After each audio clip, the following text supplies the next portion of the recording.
He went viral in 2015 for his essay, "This is not a daycare, it's a university," read by more than 3 million people, and now he has a new book. He does. Dr. Everett Piper is the president of Oklahoma Wesleyan University and author of a brand new book, Not a Daycare, The Devastating Consequences of Abandoning Truth. Opinions always lead to bondage and slavery. Jesus told us, you shall know the truth, and the truth shall set you free. That's right. I love the T-shirts. Look what he came brought with some us. cool ones. College, not a daycare. You've seen the classic college T-shirt, slightly modified. The A is the safety pin. That's Not right. a daycare.com. I'll be wearing it.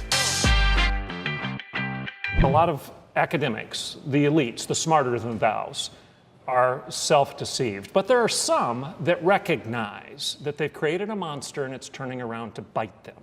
And they're frightened by it. This angry red face of a 19 and 21-year-old protesting on the campus green at Berkeley. And they recognize that it's anything but classical liberalism. And the answer is you return to teaching truth with a capital T.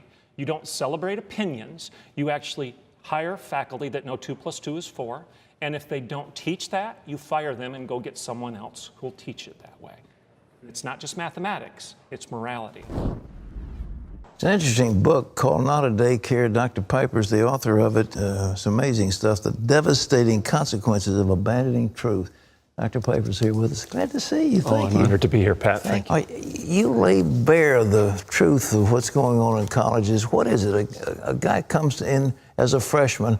What is he being exposed to? Or is he a snowflake? We have to protect him from all these evil influences. What is it? We've lost the desire to teach what's true. We now give degrees and opinions rather than actually learning something, and this is absurd. What kind of academic freedom is that? Mm-hmm. You know, Jesus told us that you shall know the truth, and the truth shall set you free. Opinions always lead to bondage and slavery, and truth sets us free. Even Christian colleges are not immune.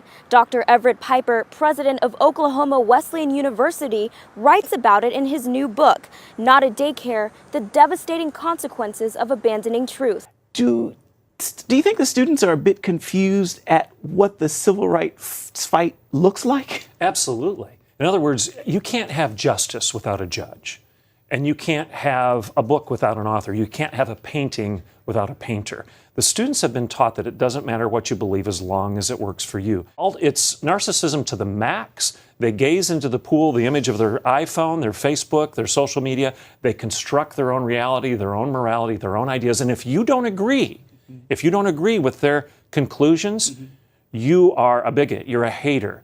You are the problem. This really sticks out. What is your message to these snowflake millennials that you talk to? Well, my message not only to the snowflakes, but to all of our country, all of our culture, is that ideas matter. When you teach good ideas, you get good culture, good country, good community, good government, good kids. When you teach bad ideas, you get the opposite, garbage in, garbage out. Garbage in, garbage out. Abraham Lincoln once said the philosophy of the schoolroom in one generation becomes the philosophy of government in the next. Is there anything that you see on college campuses today that gives you hope? There are a handful, and literally I mean it, a handful of colleges left that actually believe that truth is revealed by God. It's a self-evident truth endowed to us by our Creator, as opposed to postmodern constructs where you make it up and I make it up as we go. Right.